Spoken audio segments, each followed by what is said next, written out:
La lucha contra el cambio climático ponía de acuerdo el sábado a 195 países. Los representantes de casi el mundo entero llevaban reunidos 2 semanas en París, en la Cumbre del Clima.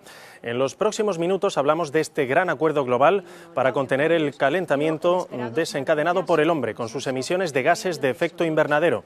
Y hablamos, ni qué decir tiene, de nuestra región. Cerca de 200 países aprobaron hoy el primer acuerdo universal de lucha contra el cambio. Antonio Soler, buenos días, bienvenido. Hola, buenos días, ¿qué tal? Antes de hablar del Acuerdo de París y del cambio climático relacionado con la región de Murcia, vamos a hablar de la asociación. ¿Qué es la Asociación Nueva Cultura por el Clima? Pues una asociación que, como el propio nombre indica, lo que buscamos es ir creando una diferente relación con lo que es el uso de la energía, con lo que es el uso de nuestros vehículos, con todos aquellos aspectos que al final acaban teniendo una influencia sobre el clima que tenemos, ¿no? El clima es algo muy complejo, intervienen muchísimos factores. Nosotros estamos más acostumbrados a manejar el término del tiempo, pero al final el tiempo viene condicionado por un parámetro mucho más grande que es el clima. Lo que tenemos en los últimos años, en los últimos 20-25 años, lo que estamos viendo es que está habiendo una mucho mayor retención del calor que llega del sol debido a esa cantidad de gases de efecto invernadero, los gases que atrapan el calor, que básicamente son debidos al uso masivo de combustibles fósiles y, por tanto, todos tenemos pues una pequeña o gran responsabilidad en esas emisiones. Hoy estamos viendo que vamos a tener temperaturas en el entorno de 7-8 grados por encima de lo que viene siendo normal en esta época. Habitual. No sé si esto tiene que... Bueno, esto es tiempo, pero ¿no? no, Esto es tiempo. Esto es claro. como el refrán dice que una golondrina no hace una primavera, ¿no? Generalmente tenemos que trabajar siempre con tendencias a largo plazo, ¿no? Y las tendencias en la región de Murcia pues sí que nos indican es que está habiendo un aumento en las temperaturas en el medio plazo, está habiendo, por ejemplo, una disminución en el número de días con nieve, que es un magnífico indicador. Las lluvias no están variando mucho las cantidades de agua, pero sí están cambiando cómo llueve. Ya no llueve tan espaciado, sino que esa precipitación se concentra más en menos días, con lo cual es muy perjudicial o no es tan beneficiosa para lo que es agricultura o lo que es nuestros montes. En la medida en que la lluvia es más fuerte, hay más escorrentía, hay más erosión y hay menos fijación de agua por los suelos y las plantas. Por lo tanto, el cambio del clima en nuestra región es una evidencia muy clara. No existe ninguna duda de que eso está pasando. ¿Ustedes creen que el cambio climático se puede resolver y añaden que la actuación contra él ofrece oportunidades, por ejemplo, para el empleo, ¿no? Efectivamente. Lo más interesante, cuando hablamos del clima siempre vamos a encontrarnos con gente que considera hasta qué punto es el ser humano, si hay otro tipo de causas, que si los volcanes, la actividad solar. Lo cierto es que lo que la ciencia... Hay una cosa muy curiosa, tendríamos que remontarnos a la ley de la gravedad de Newton para encontrar un consenso científico tan grande como el que tenemos ahora mismo en temas del clima. Toda la comunidad científica tiene muy claro que somos los humanos los que estamos provocando este problema. Lo cierto es que si tenemos el problema y sabemos cuál es el origen, hay que buscar soluciones. Las soluciones, desde luego, pasan no exclusivamente, pero sí en gran parte, por el uso mucho mayor de energías renovables. Y hay un dato muy claro, por cada $1.000.000 que invertimos en creación de empleo en energías fósiles, creamos 2 puestos de trabajo. Cuando invertimos ese $1.000.000 en energías renovables, creamos 15 puestos de trabajo. El gran problema de este país es el empleo. Todas las encuestas lo dicen, la gente lo que está más preocupada es el empleo y lo que podemos hacer es combinar una lucha contra un problema que en la región nos afecta mucho con una creación de empleo a gran escala. Hablamos de que, por ejemplo, a nivel europeo podríamos acabar en 2025 con los 5,5 millones de desempleados menores de 25 años. El Acuerdo de París tiene unas 40 páginas, más o menos, así, de salida. ¿Qué le parece este documento? Bueno, como decía un periodista inglés, George Monbiot, él decía, es un milagro en comparación con cómo parecía que iba a ser, pero es un desastre si queremos asegurar el clima a medio plazo. Hemos dado unos primeros pasos, hay cosas muy importantes, hay un reconocimiento de que son los gases de efecto invernadero los causantes del clima, de que la temperatura está subiendo y que no deberíamos superar 1,5 grados de temperatura respecto a lo que son temperaturas preindustriales, anteriores al año 1880. Eso por lo menos ya es un gran paso, porque hasta ahora seguíamos todavía debatiendo si esto era o no era, ¿no?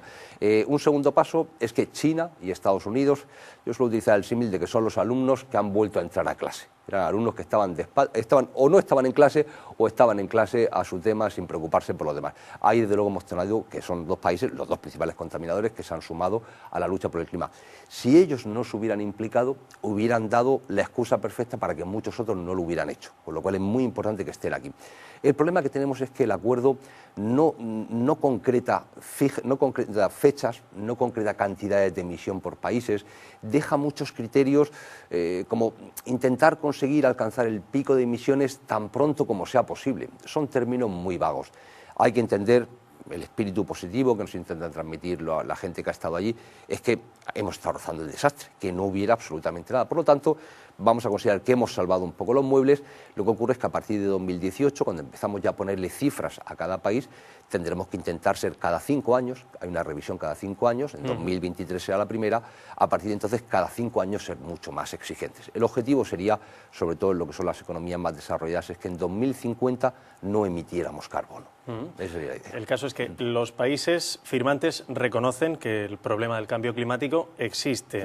Además, reconocen también que el hombre influye en él y establecen algunas medidas para combatirlo, pero no lo suficientemente concretas. Efectivamente, le falta concreción, sí, a todos nos gustaría decir, bueno, pues en tal fecha todos tenemos que llegar a esto. Lo que ocurre es que son temas muy difíciles. Por ejemplo, una palabra muy concreta que estuvo a punto de hacer fracasar la cumbre fue entre el término deberá o debería, referido a lo que será el papel de Estados Unidos. Estados Unidos tiene una situación un poco curiosa, y es que, aunque el presidente manda en el país, hay una Cámara Legislativa que está dominada por el partido contrario, que son los republicanos. Claro, se podría dar la circunstancia de lo que ocurrió en el acuerdo anterior, en el protocolo de Kioto, en el año 97, que aunque el presidente estadounidense lo firmó, el Congreso no lo ratificó, con lo cual no entró en vigor en Estados Unidos.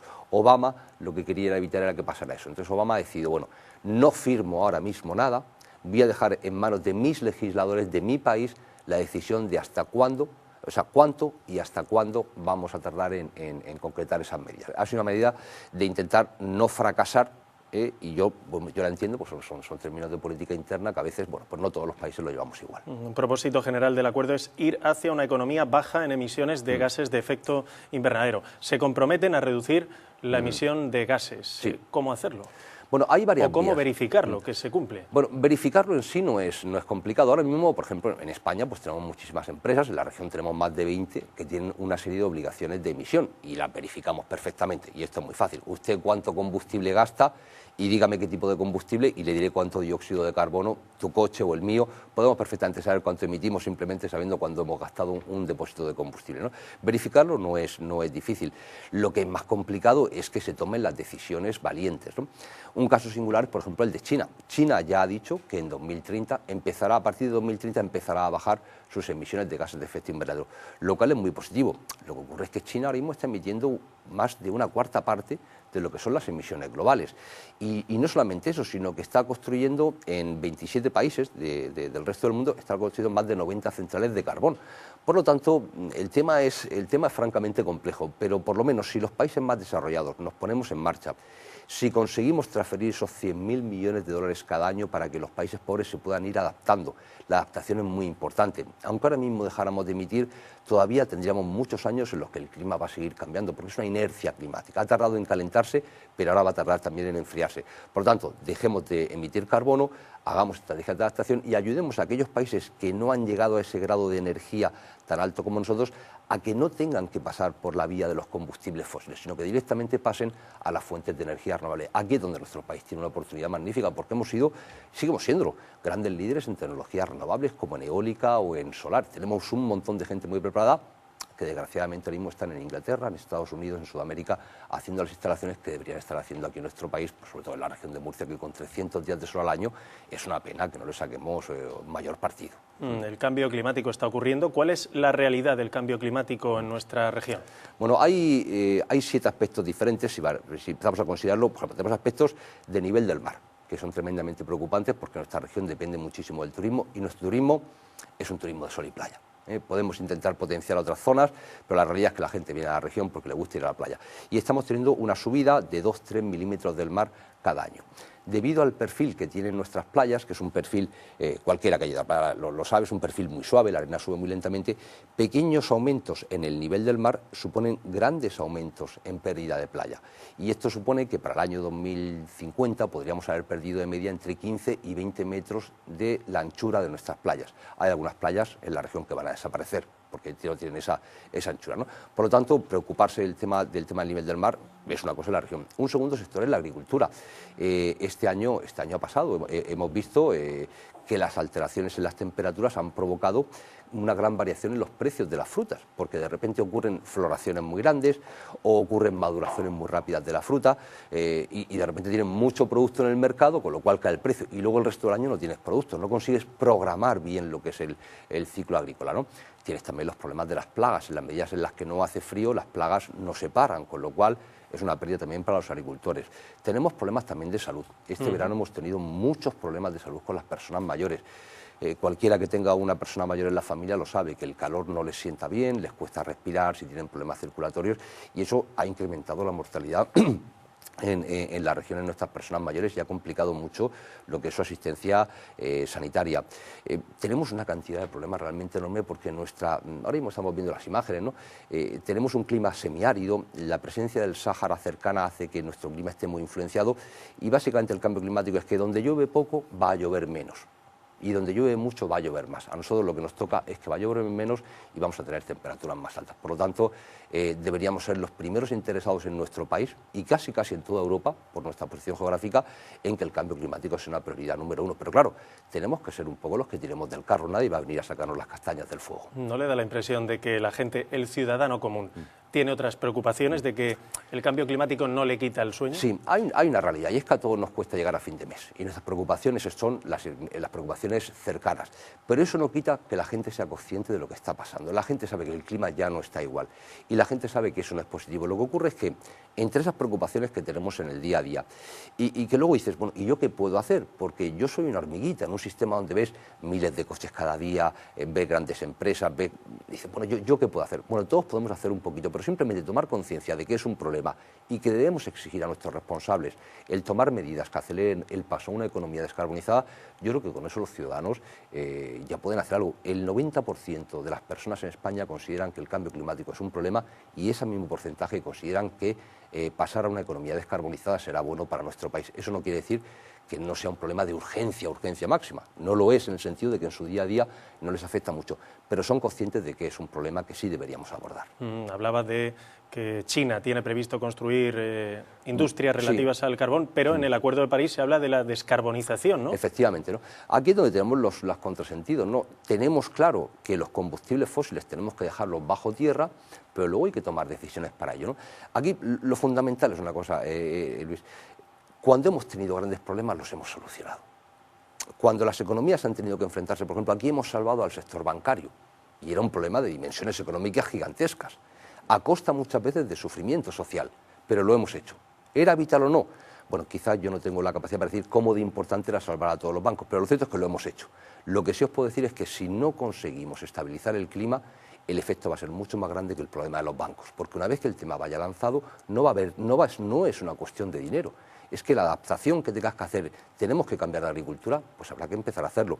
Tenemos que empezar a apostar por una desalación con energías renovables, porque el trasvase del Tajo no va a dar, es que va a ser así, es que no va a dar lo que estamos esperando de él. No lo ha hecho más que 1 o 2 años desde que se empezó a funcionar con él.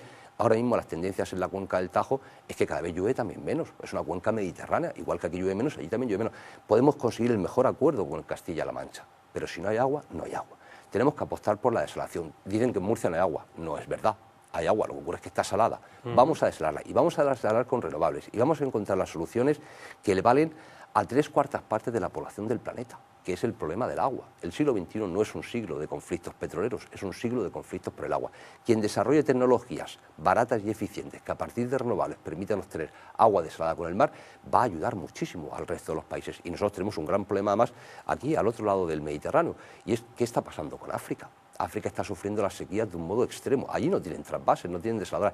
Tenemos que encontrar soluciones que valgan para nosotros y también para esta gente, porque no podemos frenar la inmigración. No se puede frenar, no puedes ponerle una valla al Mediterráneo. Lo estamos viendo, es imposible. Tenemos que dejar que la gente se quede en sus sitios, y para eso lo fundamental es que haya agua. Apostar por nuestras soluciones es apostar por soluciones de seguridad global. ¿Murcia debería elaborar su propio programa de control de emisiones de gases de efecto invernadero? Bueno, las grandes industrias en sí no hace falta, porque ya están sometidas a un régimen específico de carácter nacional que ya está siendo controlada por el organismo correspondiente en la comunidad autónoma.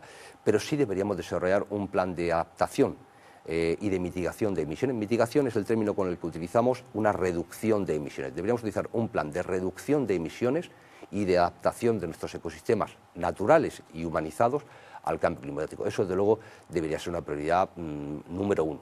Yo le pediría a nuestros políticos que tuvieran la altura de miras. El cambio climático no es una cuestión que dé muchos votos. La verdad, no consigues grandes cambios, ¿no? Esto no es como quien hace un hospital o hace un centro de salud, ¿no? Esto es un trabajo de hormiguita, lento, poco a poco, con un acuerdo entre diferentes partidos políticos, que no se vea sometido al albur del cambio de quien está gobernando. Eso es lo que la ciudadanía quiere, en este y en muchos otros aspectos, ¿no? Que se pongan de acuerdo, que decidan qué es lo que hay que hacer, que dediquen dinero a ello, porque aquí al final se legisla con la ley, pero sobre todo con los presupuestos, y que mantengan una constancia en esa adaptación al cambio climático y una ayuda a que los ciudadanos podamos poco a poco ir reduciendo nuestras emisiones. Hay tanto por hacer que lo que es una pena es que no lo hagamos ya. ¿En qué año todas las energías que se consuman en la región deberían ser renovables? Pues con el potencial que tenemos, en el 2030 podríamos conseguirlo. En el 2030 podríamos conseguirlo. Y se trata únicamente, en nuestra región sobre todo, es aprovechar el sol, que tenemos muchísimo, y aprovechar un residuo del que solemos hablar poco, y es que tenemos una gran cabaña ganadera en nuestra región. Esta cabaña ganadera, sobre todo de porcino, produce una gran cantidad de purines, que son la mezcla de estiércoles, líquidos y sólidos, ¿no? Estos purines, cuando se descomponen, generan metano. El metano es lo mismo que le estamos comprando a Argelia, en forma de gas natural, y se lo estamos comprando bastante caro. Nosotros, en cambio, estamos dejando que ese metano vaya a la atmósfera. La idea es muy sencilla, es recuperar, porque se han cerrado, las plantas que estaban haciendo un tratamiento conjunto de purines. Esto no puede abordarlo un ganadero solo, son plantas donde llevamos los purines de muchos ganaderos y ahí se produce un fenómeno de fermentación, obtenemos metano que podemos perfectamente canalizar y nos vale para calefacción, nos vale para poder cocinar o para uso para industrias, y todo el resto lo podemos utilizar como fertilizante. Esto tiene una gran ventaja. En los gases de efecto invernadero hablamos mucho del CO2, pero los más potentes no es el CO2, es el metano y el óxido nitroso. El metano significa que por cada tonelada de metano que sale a la atmósfera es como si liberáramos 23 toneladas de CO2. Pero es que en el caso del óxido nitroso son casi 300 toneladas equivalentes de CO2 por cada tonelada de óxido nitroso. ¿De dónde sale el óxido nitroso? De los fertilizantes agrícolas. Todos los fertilizantes que van en saco que utilizan los agricultores, mucho de ello vuelve a la atmósfera y produce un gran efecto invernadero. Aprovechando los purines, aprovechamos el metano, generamos fertilizantes y esto al final son beneficios para nuestros campos, para nuestros agricultores, evitamos los problemas ambientales de contaminación de los acuíferos, de los cauces superficiales, y esto se han cerrado, las plantas se han cerrado exclusivamente por el recorte que hubo a nivel de gobierno central en las primas a la producción con energías renovables. Estas son plantas caras, son plantas que todavía tienen tecnología que no está difundida a gran escala, con lo cual todavía tienen un precio alto, pero es que están evitándonos dos problemas enormes. Entonces, invirtamos a base de esa pequeña ayuda para que ese purín no vaya a los campos, produzcamos metano, generemos un gas que podemos aprovechar, generemos un estiércol que podemos aprovechar también en nuestros campos, reduzcamos el uso de óxido nitroso, en fin, es que son todo ventajas. ¿Y la energía nuclear? ¿Qué opinión le merece? Es una energía que puede jugar un papel como puente hacia un modelo 100% renovable. El problema de la energía nuclear, pues no es ni más ni menos que los riesgos nucleares son escasos, pero cuando ocurren son muy graves. El caso de Fukushima lo estamos viendo. Prácticamente todos los mares del planeta ya tienen muy pequeñas cantidades de radiactividad generada por Fukushima. Eso al final es un problema. Eso es un problema. Luego tenemos el problema del coste. Si pusiéramos al kilovatio que producimos con energía nuclear el coste de mantener 40.000, 50.000 años los residuos nucleares seguros, el coste sería tan alto que la energía nuclear no sería rentable. Son plantas muy caras, cuestan mucho dinero, de hecho no se están haciendo ya plantas nucleares en los países desarrollados, cuesta mucho el ponerlas en marcha. El uranio no es una fuente renovable y es una fuente de conflictos bélicos. Francia está, permítanme la expresión, dándose de guantazos con los islamistas en el norte de África, al sur de Argelia, Mali, porque ahí tienen minas de uranio. No nos permite avanzar en seguridad, ni en seguridad global, ni en seguridad energética. Deberíamos aprovechar al máximo las que ya tenemos, hasta que llegue un momento en que tengamos que cerrarlas, porque no emiten CO2, eso es una ventaja, pero la salida no pasa por la nuclear, porque al final acabamos repitiendo errores que ya sabemos que son muy caros. Y a título individual, a título concreto, cada persona, cada ciudadano común, cada telespectador que nos esté viendo, ¿qué puede hacer para colaborar en la lucha contra el cambio climático? Bueno, básicamente tenemos dos grandes usos a nivel familiar. Uno es el uso del vehículo y el otro es el uso doméstico, que sobre todo el uso doméstico va a tener que ver con la climatización. El 60% de energía doméstica se va en enfriar o en calentar la casa. Yo a los ciudadanos les diría, llega el invierno, temperatura ideal para el invierno, 18-20 grados. Con esa temperatura prácticamente todos estamos confortables. No nos tenemos que sentir mal por ir con un pequeño jersey en casa.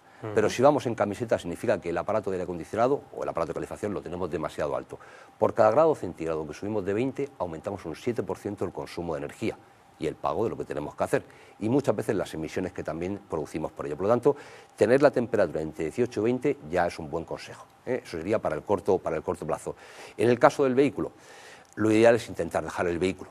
Desde luego intentar dejarlo en casa. Si no podemos hacerlo, si vamos a un centro de trabajo con otros compañeros, hablemos con nuestros compañeros y compartamos el coche.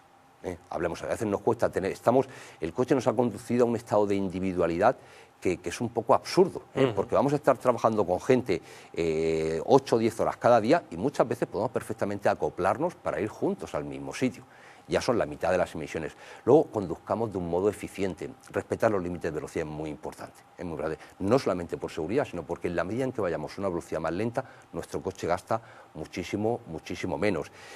Utilizar el transporte público si es posible. El transporte público tiene un gran problema. Si hay muchos coches, el transporte público es lento, con lo cual no lo cogemos, con lo cual seguimos utilizando los coches. Es una estrategia de doble beneficio. En la medida en que empecemos a dejar todos los coches, y aquí hace falta una gestión de administraciones públicas, sin duda ninguna, menos coches significa más velocidad del transporte público, más gente lo utiliza, con lo cual puede haber más frecuencia, con lo cual más gente lo utiliza y vamos poco a poco creando una cultura del transporte público que en países como en Inglaterra es espectacular. Es decir, bueno, es que esta gente va todo el mundo en autobús a todos sitios, ¿no? Pero claro, tienen una inversión constante en redes de transporte público, en autobuses sobre todo. Bueno, también hay tranvía y también hay trenes, pero en nuestra región, pues bueno, sobre todo el autobús es el que puede ser el transporte público más utilizado. Tomamos nota. Lo que sí que parece es que el movimiento por el clima es ya una cosa que no es solo eso de los ecologistas, ¿verdad? Sí.